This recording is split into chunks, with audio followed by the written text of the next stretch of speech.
encontro literário, em que nós analisamos as figuras de palavra e a rima na poesia mediúnica, tomando como base os livros Parnaso de Além Túmulo e Antologia dos Imortais, psicografada por Franciscano Xavier e Valdo Vieira. Quem quiser a monografia, tem aqui ali na mão de Cristiane. São 22, são 27 páginas. Então quem quiser, tem ali na mão de Cristiane. É um tema assim bem especial, e eu posso garantir a vocês que nunca foi feito um trabalho dessa natureza em nível assim de análise literária, estilística das poesias daqueles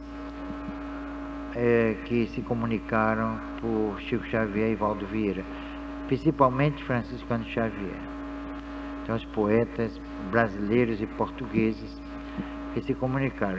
E aí nós fizemos uma pesquisa e encontramos figuras de palavra que o Chico Xavier não poderia saber mesmo, principalmente em Parnaso de Além Túmulo.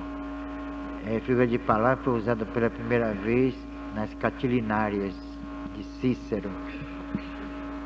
Então, antes de Jesus, ele desencarnou em 43 antes de Jesus, e essas figuras de palavras só são encontradas em autores eruditos, como Rui Barbosa, Cândido de Figueiredo, Machado de Assis, Rui Barbosa e outros grandes cultores da língua portuguesa. Então Chico, jovem, semi-analfabeto, não ia conhecer figuras de palavra dentro do verso, que além da figura de palavra, que é uma técnica, tem também a inspiração, né? A rima e a temática, porque todo soneto conta uma história, todo poema conta uma história, seja ela qual for, ou então a confissão do próprio poeta. Então nós temos esse trabalho aí, quem quiser pode adquirir ali com Cristiane. É um trabalho bem especial, né? E ontem foram mais de 100 pessoas que participaram do curso. O preço é irrisório, pela pesquisa que eu fiz, são R$10. E não é para mim não o dinheiro, viu? E essa pesquisa foi muito, levei vários meses fazendo esse trabalho aí. Porque a bibliografia é muito escassa a respeito, né? Que é um tema muito sofisticado, não sei nem se dá isso no curso de letras, eu nem sei, porque é muito sofisticada a coisa. Então Chico Xavier, isso aqui revela a sobrevivência do ser, inclusive o estilo, o tema, a característica de cada poeta, Alfonso de Guimarães, Alta de Souza, Augusto dos Anjos, Castro Alves, Bilac, né? Quer dizer, ele não poderia saber, conhecer foram mais de 50 poetas. Ele não ia conhecer o estilo de cada um, né? A maneira de fazer o verso. É realmente um livro notável, Parnaso de Além Túmulo. Na minha opinião, é o grande livro de Francisco Cândido Xavier. Se ele só escrevesse esse livro, para mim já era suficiente. É a opinião minha, né? Porque realmente é fantástico o livro. Esse daí temos provas pela pesquisa de que ele não poderia elaborar versos tão primorosos e sofisticados. Não há condição. As pessoas cultas não teriam, quanto mais ele, ainda bem jovem e ignorante. Então, para mim, é um testemunho maravilhoso que os Espíritos ofereceram à incredulidade dos tolos.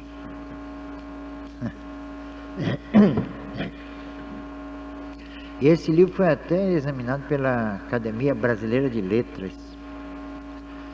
E a comissão encarregada de examinar teve que dar o braço a torcer, mas a academia não aceitou as conclusões dessa comissão por ela mesma nomeada.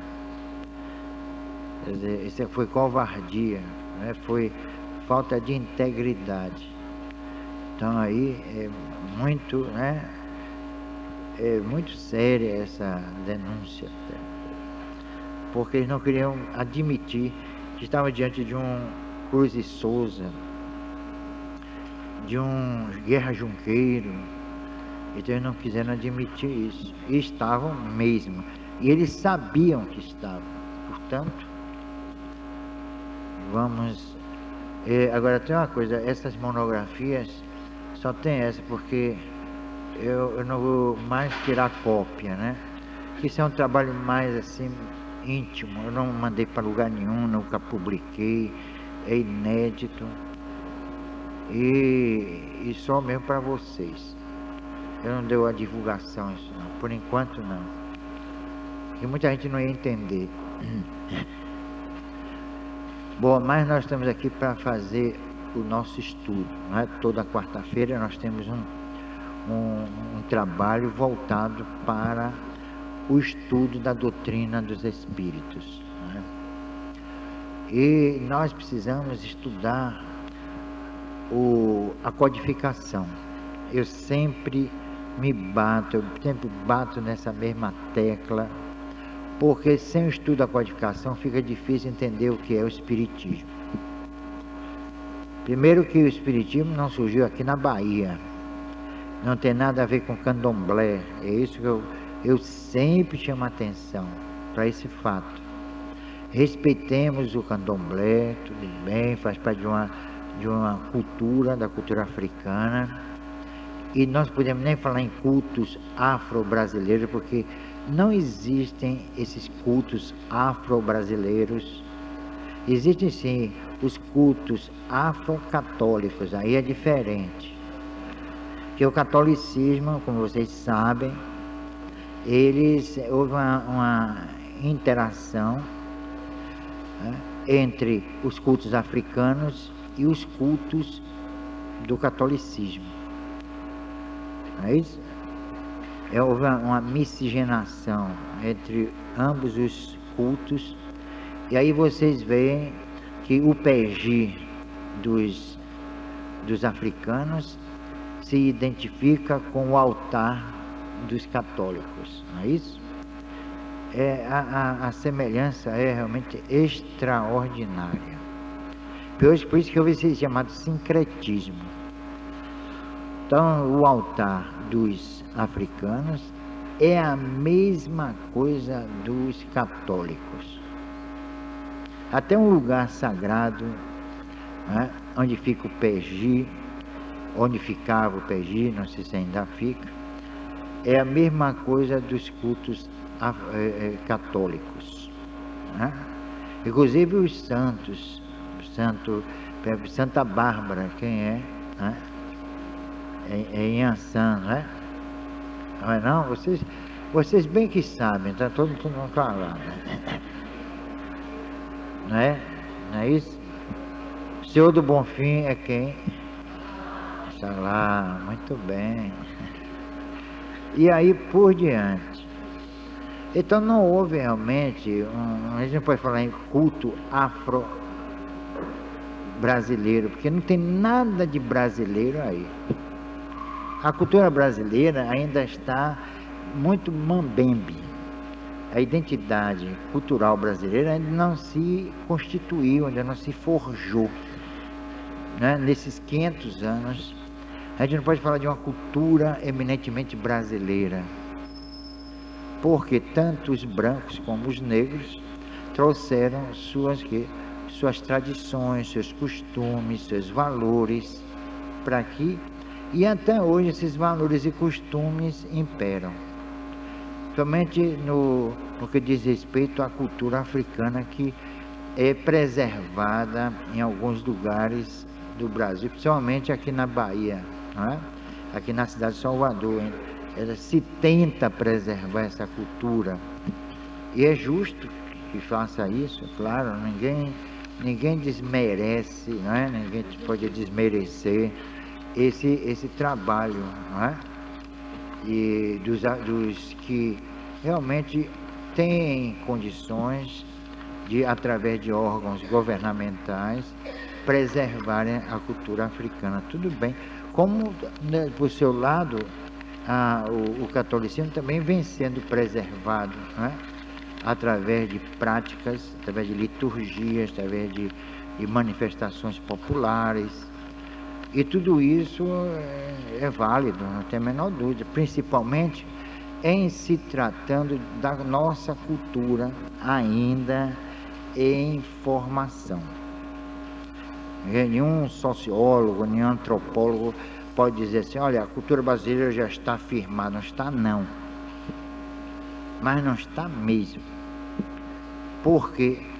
Porque não houve realmente se houve uma interação em nível, vamos chamar, religioso, não houve uma interação, né, satisfatória em nível étnico.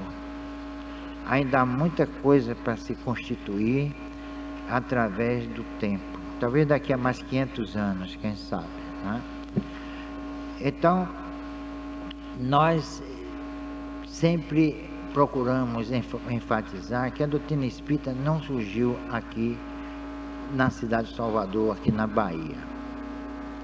Ela surgiu em Paris. Agora, ela foi transladada para o Brasil, sendo o primeiro centro espírita fundado aqui na cidade de Salvador. É o primeiro centro espírita da Bahia, do Brasil e da América Latina. Então aqui se fundou o primeiro centro espírita. Não era nem centro espírita, era grêmio familiar. Por quê? Porque somente a Igreja Católica, à época, foi 1865, podia fundar, né, ou criar templos, construir templos. Nenhuma religião podia fazer isso. E existia um monopólio, né?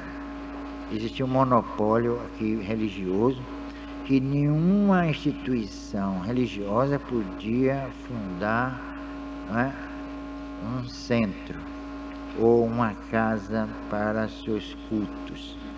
Tanto que Olímpio Tales de Menezes, para fugir à proibição legal, no caso, ele constitui a casa espírita dele, chama Grêmio Familiar, e foi justamente na sua residência. Não podia botar nem placa, nem aviso, nem coisa nenhuma. E já em 1869, ele também lança um jornal chamado Eco de Além Túmulo. Era com 52 páginas. Nós temos toda a coleção em microfilme. O único lugar onde existe é na Biblioteca Nacional. E nós fomos lá no Rio de Janeiro, e microfilmamos. Naquela época não havia computador e tal, então houve um microfilme, nós temos o microfilme, e lançamos, aí embaixo tem o primeiro número de Eco de Além Túmulo. Foi lançado em julho de 1869. Então nós temos o primeiro número com 52 páginas, na linguagem da época, um facsímile, né? Então a doutrina espírita aparece aqui na cidade de Salvador, mas o seu surgimento foi em Paris, a partir de 1857, com o lançamento de O Livro dos Espíritos. Eu sei que eu estou aqui, muita gente já sabe disso, mas é bom frisar, e há pessoas novas que precisam saber que a nossa doutrina, como propalam por aí, não tem nada com os cultos, né, chamados africanos, embora, repetimos, respeitemos esses cultos. Então, nós precisamos estudar a doutrina espírita, porque ela não é fácil de se entender. A gente tem que dizer isso. Não é tão fácil assim, não. Ah, que não, a doutrina espírita, a gente pode qualquer um, não é qualquer um, não. Nada disso. Ela é muito sofisticada, é até elitista. Para entender a doutrina espírita, tem que se estudar e muito. Não pode ser assim, pegar um livrozinho, estudar, ler, daqui a pouco já está tirando de letra, né, a doutrina. Não pode não é assim não. Há muita coisa a ser estudada.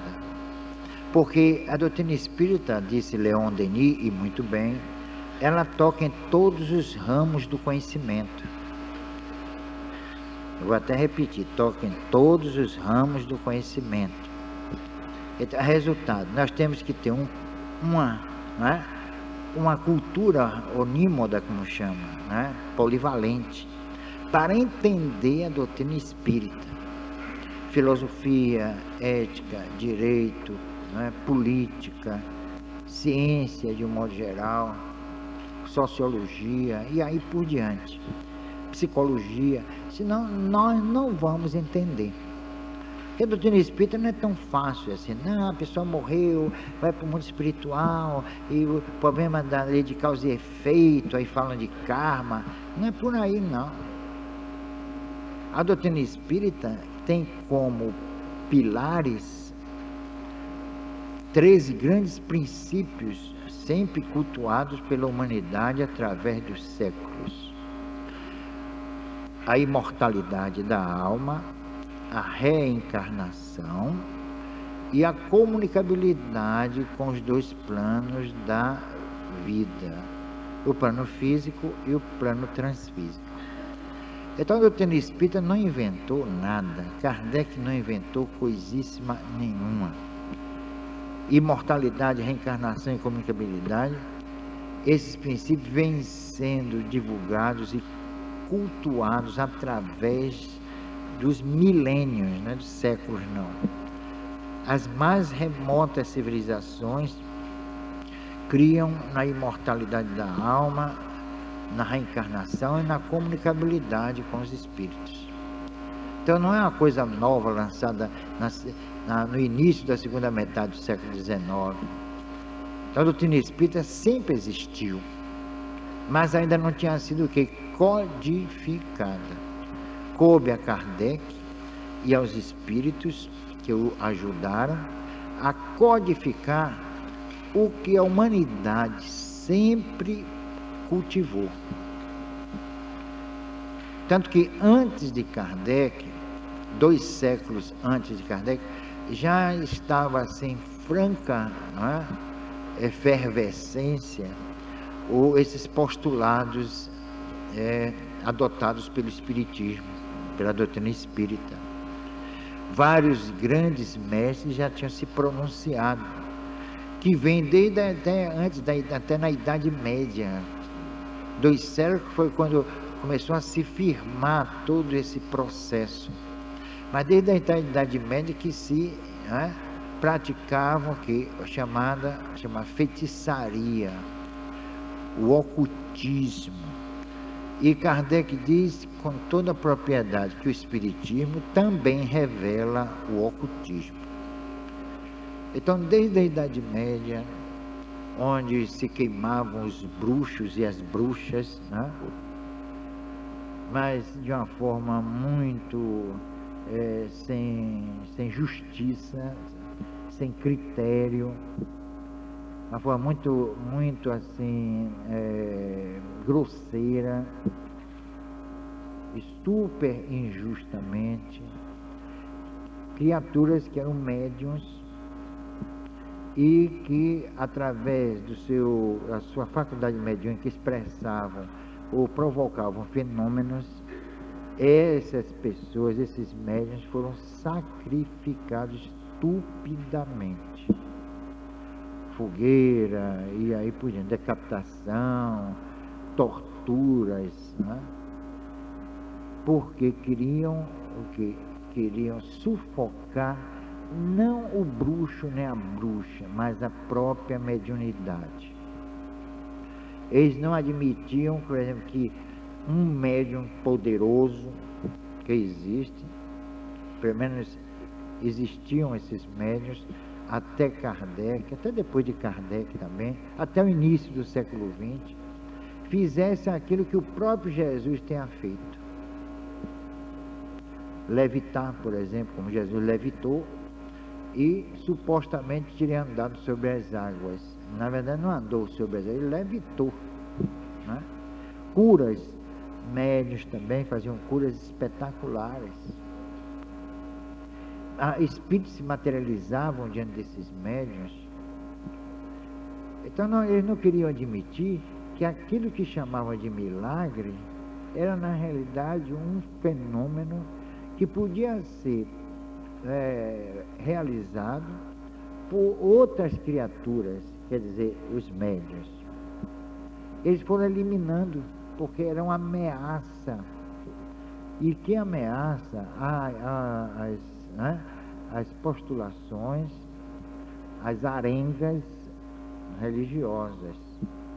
Então esses médiuns estavam ameaçando a estrutura do catolicismo, estavam abalando. Vocês veem que até hoje perseguem os médiuns.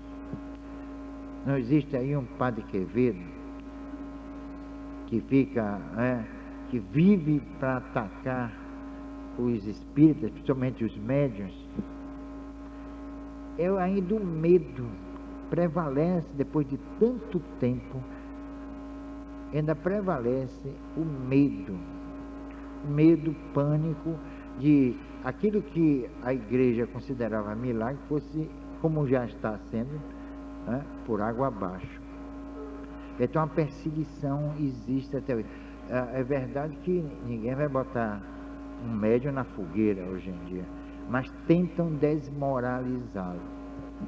E aí pegam esses médiuns, que fazem aquele trabalho de cura, não é? Cura espiritual, que não tem nada a ver com espiritismo, diga-se de passagem, que a manifestação mediúnica não tem nada a ver com a doutrina espírita. A pessoa pode ser um ateu, à toa ou atriz, e ser médium. Ela pode ser médium. E não tem nada a ver com isso, porque médium é uma faculdade. Porque o espírita acredita. Não é que a gente acredita ou deixa de acreditar. Nós não acreditamos. As coisas existem, independentemente da nossa crença ou da descrença aí fora. Pouco importa se a gente acreditar ou as pessoas não acreditarem, o espírito existe. Porque até hoje ninguém provou que não existe. Muito pelo contrário, quando os grandes sábios, tanto dos finais do século XIX como do século XX, quando eles tentaram desmoralizar os fenômenos espíritas, se deram mal. Tiveram que dar o braço a torcer. Saíram de seus laboratórios, onde fizeram experiências notáveis com médiuns idôneos, sérios, saíram anunciando que a imortalidade da alma. Um Hermes Crookes, um Hermes Barrett, e tantos outros, Conan Doyle, e é uma série de, são centenas até de pesquisadores, que eu, por sinal, já levantei a vida e a obra. São 140 pesquisadores que eu tenho, desse tamanho assim. Não sei quem que vai publicar, deve dar uma casa assim de uns 700 páginas por aí. Então, esses homens ilustres até comprometeram seus nomes. Paul Gibier, por exemplo, foi Emile de Pasteur, também, então Faraday, né? São nomes ilustres. Oliver Lodge, professor de física da Universidade de Cambridge. Aliás, o grupo de Cambridge era Lodge, Sidgwick, né? O outro era Richard Hodgson, Edmund Garney, que era um grupo. E esse grupo de professores de filosofia, de ética, de física, matemática, eles se reuniram e fundaram a Sociedade para Pesquisas Psíquicas, que tinha sede em Londres. Esses homens, esses ilustres professores, laureados, eles escreveram trabalhos baseados nas pesquisas que realizaram dentro da própria universidade. Foi lá dentro. Não foi lá no Geb de Penedo, não. Foi dentro da Universidade de Cambridge, de Oxford, de Birmingham. Como também aconteceram pesquisas notáveis na Universidade da Sorbonne. Na Sorbonne, então, Antoinette Bisson, não é? Maria Antoinette Bisson, fez um trabalho, professora, né, catedrática de antropologia. A princípio, ela é muito curiosa, né, porque ela é uma estudiosa das culturas, né, e do processo chamado anímico, isso em nível antropológico. Ela se volta para as pesquisas com o intuito de verificar se havia ou não espíritos e que eles podiam ou não se comunicar. Isso foi realmente muito importante para a própria doutrina espírita. Todos esses trabalhos fortaleceram, ratificaram, confirmaram o empenho e a missão realizada por Kardec e os espíritos tutelares da codificação. Então, dentro da Sorbonne, Antoinette Bisson realizou um trabalho maravilhoso com dois grandes mestres. Ele, ganhador do Prêmio Nobel de Física, de Química, e ela, ganhadora do Prêmio Nobel de Química e Física, foi Marie Curie e Pierre Curie. Os dois se internaram com Antoinette Bisson, com a médium chamada Eva Carrière, pseudônimo, né, de Martha Béraud, nascida na Argélia, que era em possessão, na época, possessão francesa, e foram trabalhos maravilhosos. Eu tenho a resenha dos trabalhos realizados na Sorbonne. Resenha, quer dizer, as atas realizadas, né, foram escritas depois de cada sessão, uma ata. E a proporção que as sessões iam se desenvolvendo, iam se realizando, os trabalhos ficavam ainda mais sofisticados. Quer dizer, uma doutrina dessa, uma doutrina que é confirmada, ratificada, corroborada por gênios dessa natureza, não pode ser confundida com fetichismo, gente. Com feitiçaria, como querem na televisão os nossos irmãos protestantes, o tempo todo, no depoimento, aí chega lá uma mulher já treinada para isso. Ah, pastor, eu era espírita, eu frequentava a tenda do caboclo, não sei o que lá, fazia muitos trabalhos. Isso se faz de propósito para tentar desmoralizar a doutrina. Aquele pessoal que dá testemunho ali, tudo é manipulado. Eles ensaiam. Uma certa feita eu estava na TV Aratu para fazer uma entrevista, eu e Alamar Regis, Alamar é testemunha, tinha uma meninazinha correndo para lá e para cá no corredor. Aí Alamar fez, mas como é que deixa uma menina dessa correndo para lá e para cá e no corredor? Não atrapalha, não? Aí o pessoal, mas ela é do pessoal, não é, dos protestantes aí, porque se a gente falar, eles estão pagando a peso de ouro horário. Sabe que menina era essa? A menina ia se apresentar numa cadeira de rodas, né? E aí o pastor, diante das câmeras, e os otários dos telespectadores vendo, né? Levanta-te, anda, em nome de Jesus. Aí a menina, enquanto isso, quando eu passei, a menina estava treinando isso na sala perto, assim. Botaram olheiras na menina, né? Botaram assim uma maquiagem para dizer que a menina era doente, um cara de doente. E a menina com dificuldade e para levantar, e aí levantou, aleluia, aí foi palma, foi uma coisa. Quer dizer, é isso que eles passam para os otários. Porque só um otário para cair numa dessa. Não é? Então uma doutrina como a doutrina espírita, que provocou o interesse de todos os grandes sábios da Europa, como Claude Bernard, por exemplo, ele estudou também a doutrina espírita, porque a doutrina espírita não surgiu só com Kardec.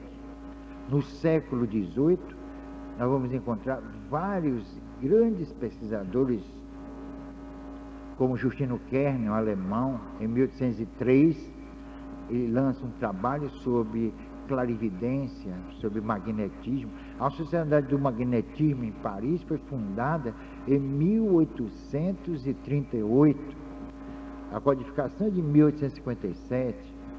Então vários sábios pesquisadores já se debruçavam sobre os fenômenos mediúnicos e os fenômenos chamados anímicos ou mais propriamente psíquicos. Então esse trabalho ratifica a doutrina espírita, todo esse trabalho monumental, não só na Europa, mas também nos Estados Unidos. Grandes pesquisadores nos Estados Unidos, como o William James, por exemplo, um psicólogo, dos expoentes da psicologia, né, moderna, ele de Harvard, ele também se preocupa com esse fenômeno chamado mediúnico, e aí pesquisa uma médium chamada Eleanor Piper, uma médium de Boston. No início ele foi completamente descrente. Depois ele, verificando a autenticidade dos fenômenos, escreve um livro chamado Confissões de um Psiquista, que eu duvido que os psicólogos na Bahia conheçam. Eu dou minha cara a beijo. Não dou a tapa não, que eu não sou besta. Eu duvido que os psicólogos na Bahia ou no Brasil conheçam esse livro. É um livro raríssimo. Eu encontrei num sebo em Portugal, em Lisboa. Confissões de um Psiquista, onde ele narra tudo. Antes ele pensava que eram personalidades múltiplas, né? Como aquele caso dos heterônimos de Fernando Pessoa. São personalidades múltiplas, porque ela manifestava várias personalidades, e até com um processo chamado de transfiguração, incluindo aí um parente do próprio William James, parente bem chegado dele, já desencarnado, que conversou. Ele foi quase que execrado pela comunidade científica norte-americana, tanto que até hoje nos cursos de psicologia parece que fazem alguma restrição a ele, não é? Não fazem? Fazem restrições ao William James. Por quê? Porque ele deu, não é, o testemunho de que os fenômenos espíritas eram e são autênticos. E aí James Hyslop também, da Universidade da Pensilvânia, outro psicólogo também, um grande psicólogo americano, ele entra em contato com a Eleanor Piper e faz um trabalho espetacular. Era uma senhora, era uma dona de casa, senhora simples, né? Não tinha nenhum curso primário, No entanto, manifestava assim personalidades, né, do mundo científico, conversava sobre física, química, matemática, filosofia, ética, mas corretamente, com a lucidez fora do comum. Então eles tinham que dar o braço a torcer. É como Charcot também, o mestre de Freud, na Salpêtrière, um asilo, até hoje existe, é antiquíssimo. Ele, examinando uma dementada chamada Alcina, ele teve também dar a mão à palmatória. Ele, Breuer e Companhia Limitada, vários psiquiatras reunidos, assistindo que a médium fazia um trabalho maravilhoso. Era uma menina de 18 anos, de uma região chamada Provence, né, na França, analfabeta, mal falava um dialeto arrevezado da Provence. E aí agora? Ela, no momento em que ela é magnetizada, chamavam assim, né? Daí surgiu o hipnotismo, né? Do magnetismo surgiu o hipnotismo na Inglaterra, com Bradley, né? Então, ele magnetiza a menina, consegue, porque ela é meio dispersa, ela aí levanta, ela estava curvada, cabelos desgrenhados, ela passa a mão assim nos cabelos, levanta, assume o ar assim, desaforado, né? E aí pergunta à Assembleia: em que língua vocês querem que eu fale? Com voz de homem. Charcot ficou lá com a boca aberta. Mas como é que pode estar acontecendo um caso desse, um fenômeno desse? Essa menina dementada, analfabeta, não, mal fala o dialetozinho da Provence. Como é que aí pediram para falar, falou em vários idiomas. E depois escreve um tratado sobre o homem, tratado de fisiologia. É mole? Mas se isso não é um fenômeno, o que é fenômeno? Se isso não é verdade, o que é mentira?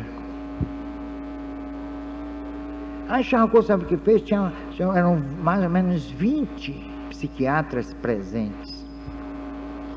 Charcot fez: olha, vamos dar o caso por encerrado, fica tudo por aqui. Pediu sigilo.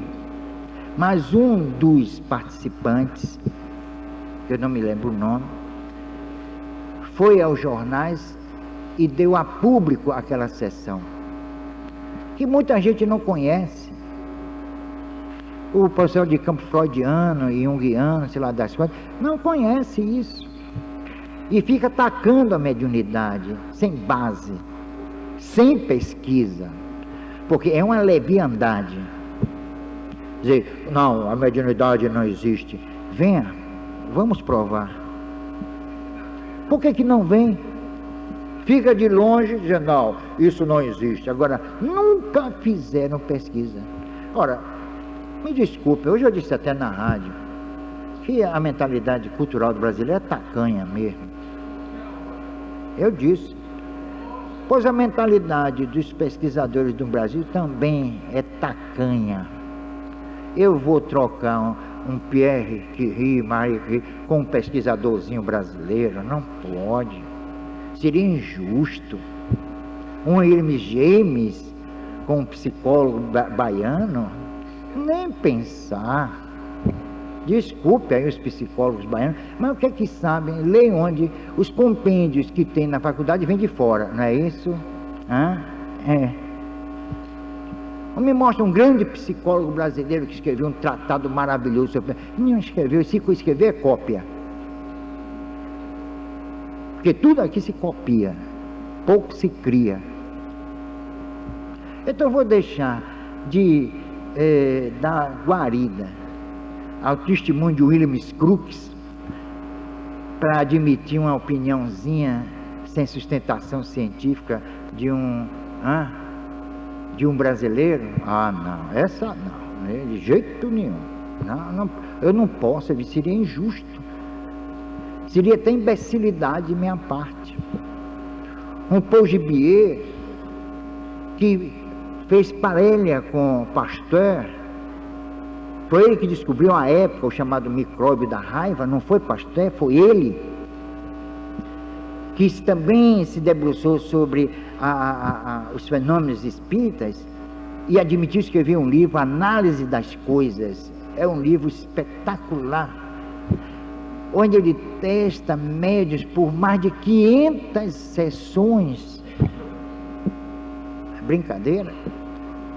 Para ele chegar à conclusão de que os espíritos existiam, ele pesquisou mais de 500 sessões, está lá escrito em Análise das Coisas. Aí vem pessoa sem nenhum embasamento, sem estudo, sem pesquisa. Aí eu não posso admitir uma coisa dessa. Tenha paciência. Aí não dá. Isso eu digo na rádio, eu digo na televisão mesmo. Me chama para a televisão, que por sinal eu vou abordar até esse ponto. A ignorância dos brasileiros no que diz respeito à fenomenologia espírita. Não sabe, pensa, sabe o quê? Que espiritismo é aquele sujeito, aquele médico que recebe Dr. Fritz, um médico mambembe, que sabe fazer uma cirurgia maluca, botando tesoura no nariz das pessoas, furando os olhos, botando injeção, dando injeção na coluna. Isso não é espiritismo, não. Ele está fazendo isso que fazia na Primeira Guerra Mundial, Segunda Guerra, sei lá das quantas. Porque a medicina espiritual é muito sofisticada, está muito além da medicina terrena. Não precisa usar nenhum instrumento. Eu sempre digo, aí dentro, quantas pessoas já foram tratadas e curadas aí? Sem precisar, eu nunca usei um bisturi, nunca usei uma faca enferrujada, nunca usei seringa, nunca usei tesoura. O que é que os espíritos fazem? Eles têm uma técnica fantástica de regeneração celular, eles regeneram mesmo. Isso é provado aí dentro, com exames antes, durante e depois. Antes, durante e depois. Então, isso sim que é medicina espiritual. Sofisticadíssima, não é ficar influindo. Isso é. O sujeito nem espírita era. Esse tal Rubens, né? Sei lá das quantas. Que se desmoralizou. A doutrina espírita está dizendo. Tá não, porque a doutrina espírita não tem nada a ver com essas práticas. Nada, absolutamente. Aliás, com prática nenhuma. Porque a doutrina espírita é uma ciência, uma filosofia de consequências éticas. Ela é uma ciência porque ela tem um objeto específico de pesquisa, que é justamente a fenomenologia espírita. E Kardec disse muito bem que a ciência oficial é incapaz, pelos métodos que usa, de analisar, de apreciar os fenômenos provocados pelos espíritos através da mediunidade. Quer dizer, a metodologia científica que prevalece aí não está em condição de analisar os fenômenos espíritas. Porque Kardec criou uma metodologia própria, específica para a análise, e que foi robustecida por William Crookes, que também desenvolveu um trabalho notável, materializando um espírito que tocava piano e tomava chá das 5 com ele. E desaparecia assim, diante dos olhos de todo mundo. Então o Daniel Danglars-Home, ele fez um trabalho fantástico de interpenetração da matéria através da matéria, chamado de espaços polidimensionais.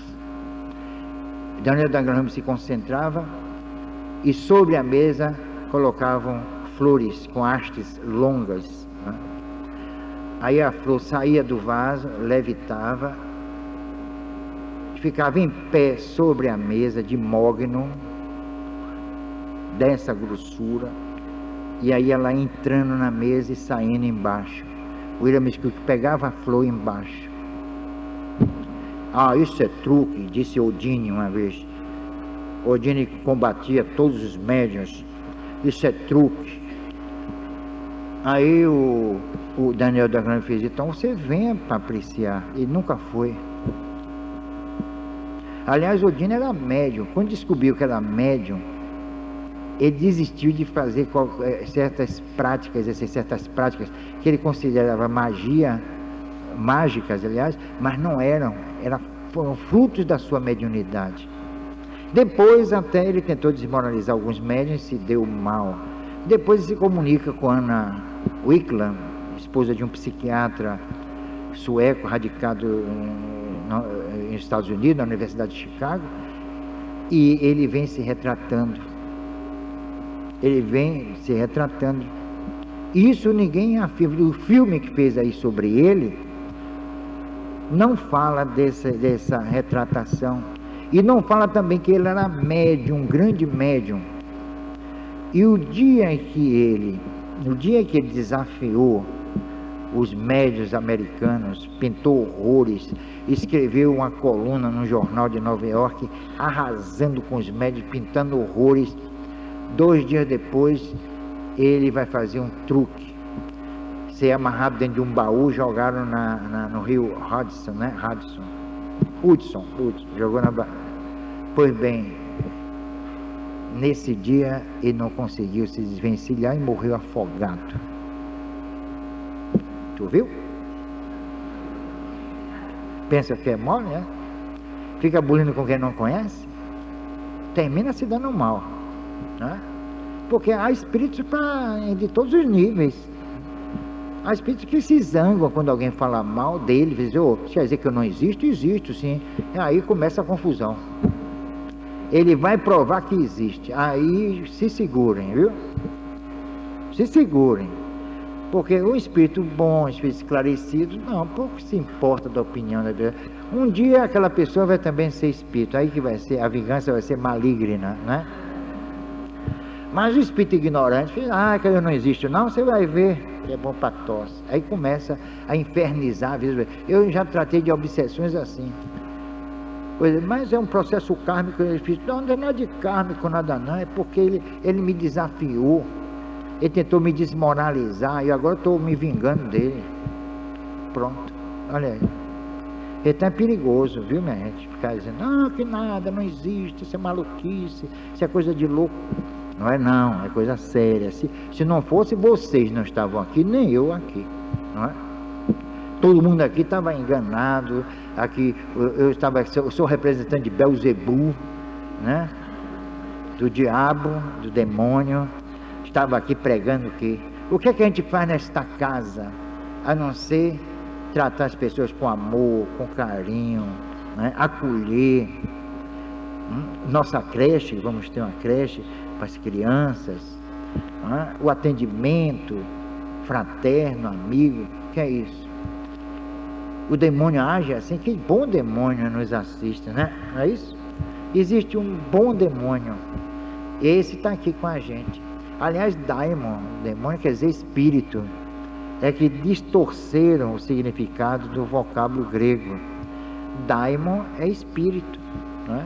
Não tem nada a ver. Esse negócio de demônio, quem inventou foi o catolicismo. Jesus nunca falou em demônio, ele falava em espírito imundo, ele falava em espírito impuro e nunca falou em Satanás nem demônio. Se há lá nos evangelhos, porque puseram lá dentro, ele não falou, nunca falou em Satanás, nunca se tratou disso. Foi depois da exegese, depois da interpretação da teologia, que apareceu essa figura do demônio com rabo e chifre, vestido de vermelho, parecendo um bombeiro, né? Essa maluquice. E os espíritos brincalhões, zombeteiros, apareciam aos videntes, apareciam assim, porque ele pode dar o seu perispírito da forma que desejar, então eles apareciam e aí confirmavam, o demônio existe mesmo. Não existe coisa nenhuma. A história do dragão também é outra, é uma lenda. se transformou numa lenda, como o Golem na cabala judia. O Golem, o gigante, né? Que na realidade não existiu, nunca existiu. Então isso daí faz parte, né, de uma religião que já não tem mais sentido. Eu sinto dizer isso. Não tem mais sua força, desapareceu. Agora virou carnaval, virou circo, oba-oba, aeróbica, não sei que lá das quantas, todo mundo dançando, pulando. Isso, rapaz, lembra a carnavalha romana, não é? As pessoas pulando, suando, se excitando, porque cria uma excitação, não é? Sinos e não sei o que lá, isso deslumbra as pessoas, coitadas, estão ali sofrendo, principalmente brasileiro que não tem aumento há 5 anos.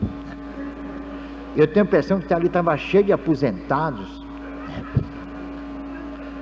que o governo há 5 anos só se preocupa com aposentado, com funcionário público, e não sai daquilo. As estradas estão esburacadas, a saúde degradada, o ensino universitário também, e ele preocupado com o funcionário público o tempo inteiro. Isso é uma paranoia, isso é uma obsessão. O tempo inteiro o sujeito preocupado com o funcionário, e diminuir salário, acabar com a estabilidade, inativo tem que descontar. Isso é uma loucura. Então, num país desse, medíocre, pode uma doutrina espírita que surgiu no primeiro mundo dar certo? Não pode. Mas não pode mesmo. Então, eu não estou aqui vaticinando, eu estou fazendo um prognóstico do futuro do espiritismo, mas se não tomar cuidado, acaba.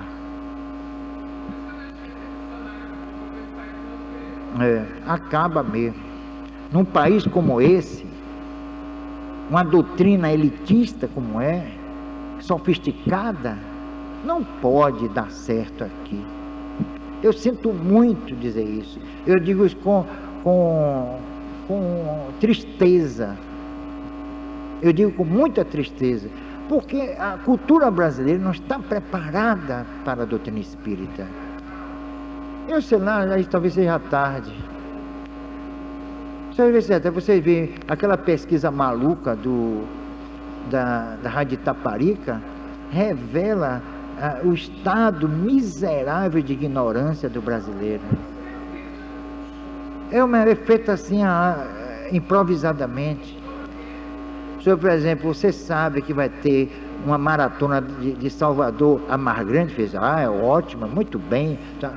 Quer dizer, porque falou em mar, pensa que, né, maratona. Vocês sabem que vão transportar o Cristo Redentor para aqui, para Salvador, e o elevador Lacerda lá para o Rio. Avisa, ia ser bom, ia incentivar o turismo. Quer dizer, um povo desse vai entender. É um negócio deprimente, né?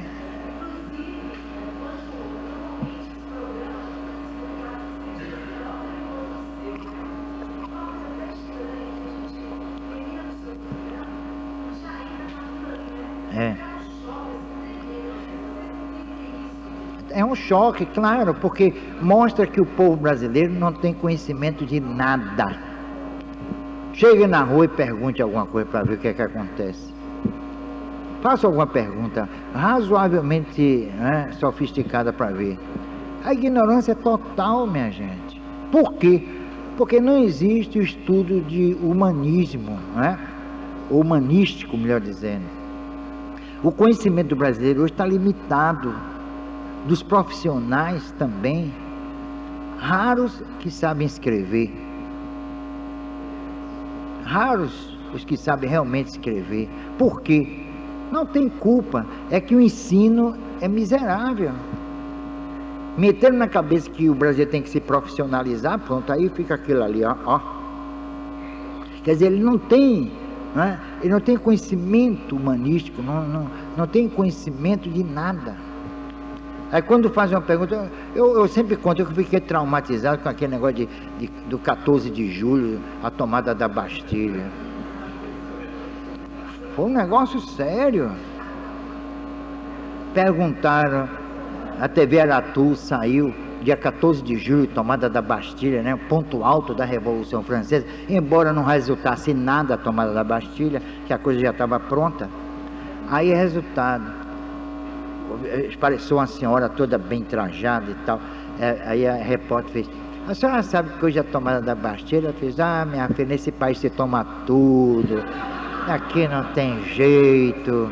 E aí, entendeu? Quer dizer, uma cultura dessa pode acolher, por exemplo, pode entender o que é precognição, o que é retrocognição, o que é paragnose, o que é xenoglossia. Pergunte aí fora, eu vou mandar pedir na Rádio Itaparica, perguntar: você sabe, meu irmão, o que é xenoglossia? Para ver o que é que acontece. Já vai? Ei, ele já vai? Dizendo ele já foi? Você, minha? Hein? Ah, bom, então pode embarcar. Tá bom, boa viagem. Então, resultado, um país desse pode entender. Eu vou pedir ao pessoal da Itaparica para perguntar: meu amigo, você sabe o que é xenoglossia? Você sabe o que é paragnose? Você sabe o que é parapsicologia? Não é? Você sabe o que é dupla vista? Você sabe o que é perispírito? Eu duvido que responda. Isso é que é espiritismo. Espiritismo é isso. Você sabe o que é psicometria? O que é psicoscopia, vocês sabem? Autoscopia, vocês sabem? O que é metassomatose, vocês sabem? Isso é espiritismo. Aí, resultado, pergunta e ninguém vai responder. Eu não digo talvez não, ninguém vai responder. Sinceramente, eu vou mandar fazer para provar que o que eu estou dizendo aqui é a verdade, a pura verdade. A doutrina espírita está muito além da capacidade cultural do brasileiro. Sinto muito dizer, mas é a verdade. Hein? Mas o repórter me conhece, não vai me fazer uma pergunta dessa. Eu quero que eles encontrem vocês, para ver se vocês respondem, não é? O que é ectoplasmia, não é? Tá vendo? Qual é o conceito dinamogenético da existência? O que é o psicodinamismo existencial? Eu quero ver responder. Não respondem, não. Mesmo se vocês forem dentro de uma universidade, ninguém responde. E isso é espiritismo. Fora daí é oba-oba, não é espiritismo. Porque se ele fosse chulo, se fosse rasteiro, eu não estava aqui também não. Eu não seria espírita. Se o espiritismo estivesse aquém da minha capacidade de entendimento, eu não seria espírita. Agora, eu estou aquém de todo o processo espiritual, aquém no sentido de entendimento, porque cada vez mais eu tenho que estudar. Esse trabalho aqui, figuras de palavras e tropos e a rima mediúnica, isso aqui é para fazer, isso aqui é uma tese, isso aqui eu podia apresentar em qualquer faculdade de letra aí. E tirava de letra, ainda tem mais essa. Isso aqui é uma tese. Isso é uma tese. Aqui eu estou provando que não foi Franciscano de Xavier que psicografou os versos, foram os próprios autores, os próprios poetas. Aqui tem a prova. É uma prova literária da existência da alma. Tem aqui. Então, se a doutrina espírita não se oferecesse a essas pesquisas, como eu já fiz no campo mediúnico também, eu não estaria aqui não. Ah, não. Eu ia buscar outra coisa aí para ver se me enriquecia. Mas eu ia buscar aqui uma doutrina para falar o quê? Bobagem? Precisar de besteira, ficar dançando, dando pulo, suando. É isso isso é religião? Isso é palhaçada, não é religião. O povo brasileiro gosta disso, de trio elétrico. Aliás, eu soube que tem um padre aí que vai sair com um trio elétrico aí, né? Não sei, saiu na tribuna da Bahia, cantando músicas religiosas em ritmo de axé. Pode uma coisa, né? Quer dizer, está desmoralizado já, não tem mais nada para oferecer, a não ser circo, porque pão não dão. Não é? Mas faz parte da nossa cultura tudo isso, não é? Cada vez mais se mediocrizando. Essa é que é a verdade. Certo. Tá bom. Mas de qualquer maneira eles foram assistidos aí. De qualquer maneira foram assistidos. Pronto, vamos então passar para a segunda fase dos nossos trabalhos. E estudem. Vocês estudem. Eu vou trazer dia de quarta-feira aqui alguns temas bem complicados para a gente estudar aqui. Eu quero a participação de todos vocês, para a gente fazer um debate sobre assuntos realmente importantíssimos da nossa doutrina, tá certo? Na próxima quarta-feira eu vou trazer um tema para a gente trocar ideias aqui. Eu quero sempre provar na rádio, na televisão, que espiritismo não é para o Zé Povinho. Isso é presunção? É. Pronto, assumo.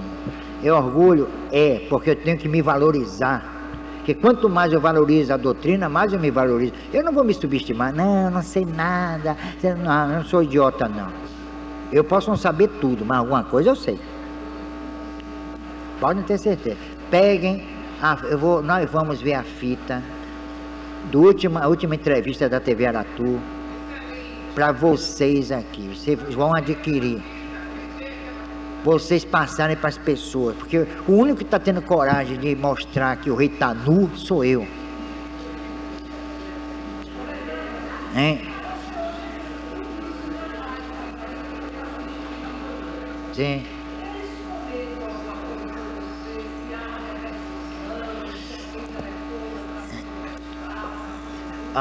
Você não sabe, né? Estão botando aqui na carta de correio aqui coisas contra a gente.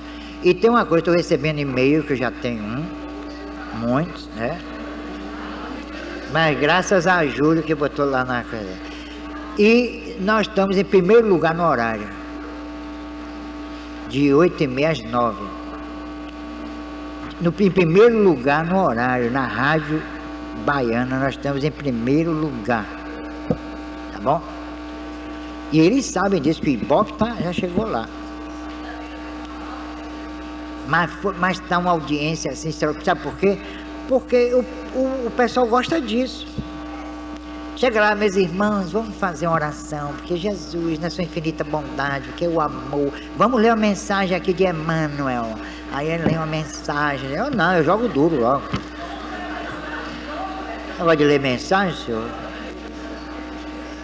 Quando eu quero ler uma mensagem, eu escrevo, eu faço, eu mesmo. Se eu sei fazer, por que eu vou pegar dos outros? Né?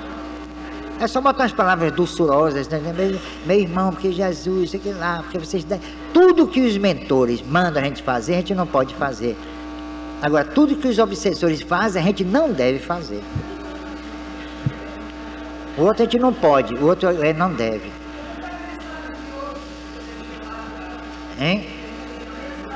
A mensagem foi assim: olho por olho, dente por dente, deixa todo mundo cego e banguela. Foi a mensagem de hoje. Que tal, né? Boa não essa? Bom, então vamos passar para a segunda parte do nosso trabalho. Vamos pensar em coisas boas. Não pense em seus problemas, não. Pense nas soluções. Vamos pensar nas soluções. Todos temos problemas materiais, problemas morais. Muitos estão ainda em expectativa diante da morte, da própria vida. Muitos estão desiludidos, e a desilusão vem pelo comportamento dos nossos nossos semelhantes, amigos, parentes. Muitos se sentem decepcionados, porque pensavam que as pessoas eram de um jeito, mas se comportavam de outro jeito. Outros confiavam demais e se deram mal. Mas mesmo assim, diante das decepções, das desilusões, dos conflitos, nós temos que ter e alimentar a esperança. A esperança em dias melhores. É claro que num futuro desconhecido, mas lembrem-se de que nós somos seres eternos e que voltaremos a este plano físico, após o nosso decesso, respeitando-se então períodos de tempo mais, como dizia Kardec, mais ou menos. Então vamos fazer a nossa parte, a parte que nos compete. É claro que o mundo está desmoronando moralmente. As religiões estão em estado de falência completa. Os meios de comunicação estão cada vez mais medíocres. A política está sendo dominada pela corrupção, pelo narcotráfico, pela violência, pelos assassinatos. As pessoas não têm segurança em lugar nenhum. Dentro de um banco, por exemplo, onde os bandidos entram e matam. Aquilo ali não estava escrito. São atitudes assumidas por esses indivíduos, esses espíritos medíocres, ceifando vidas. Isso tudo gera uma conturbação muito grande no nosso planeta. Mas a despeito de tudo isso, nós temos que alimentar a chama da esperança. Um dia o homem há de entender a sua posição no concerto existencial e há de mudar a face moral do planeta. Por enquanto, nós não devemos pôr a culpa em ninguém, nem em nenhuma instituição. Mas nós devemos reconhecer que ao alijar da própria religião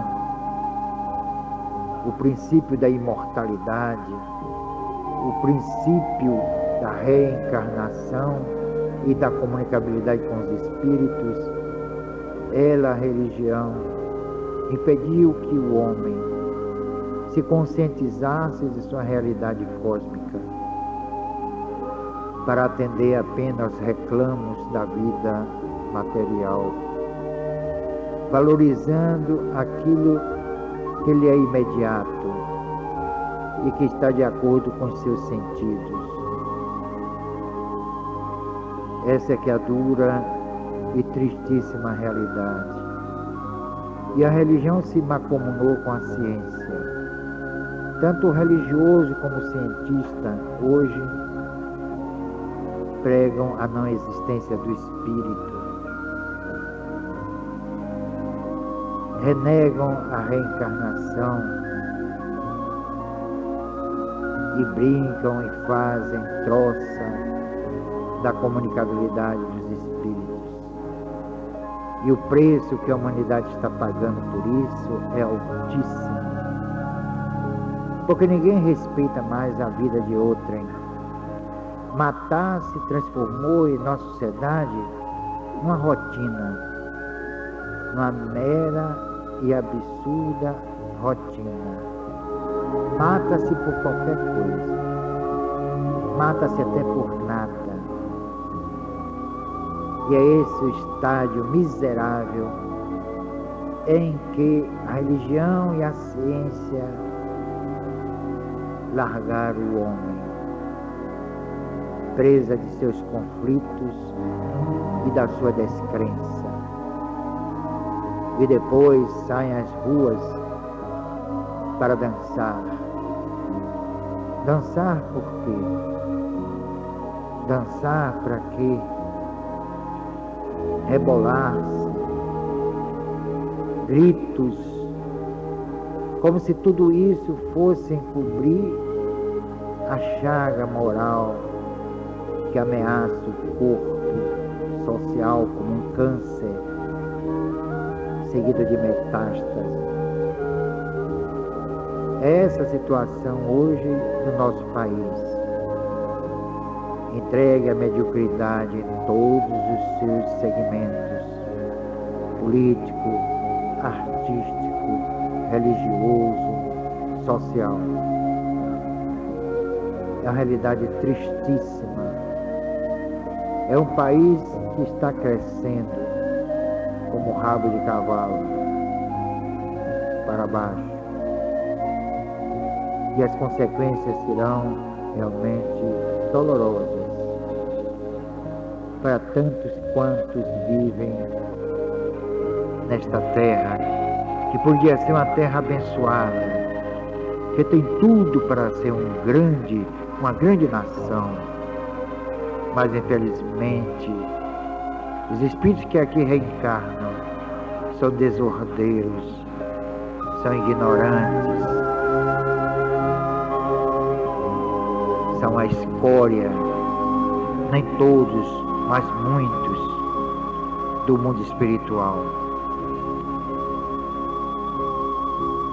Sentimos dizer essas coisas para vocês, mas é a realidade dura, crua, mas necessária. Vibrem sempre por esta terra abençoada e vamos pensar nos nossos entes queridos, encarnados e desencarnados. Vibremos pelos que nos odeiam e pelos que nos perseguem, mas vibremos com sinceridade, envolvendo essa gente em energias salutares. Essa é a resposta que nós devemos dar àqueles que nutrem ódio por nós, que desejam a nossa infelicidade. É assim que o bom cristão, o bom espírita deve responder. Aliás, seguindo a recomendação do Mestre Jesus. Muita paz para vocês. E lembrem-se, nesta casa, nós obedecemos a 3 grandes princípios. O primeiro é disciplina.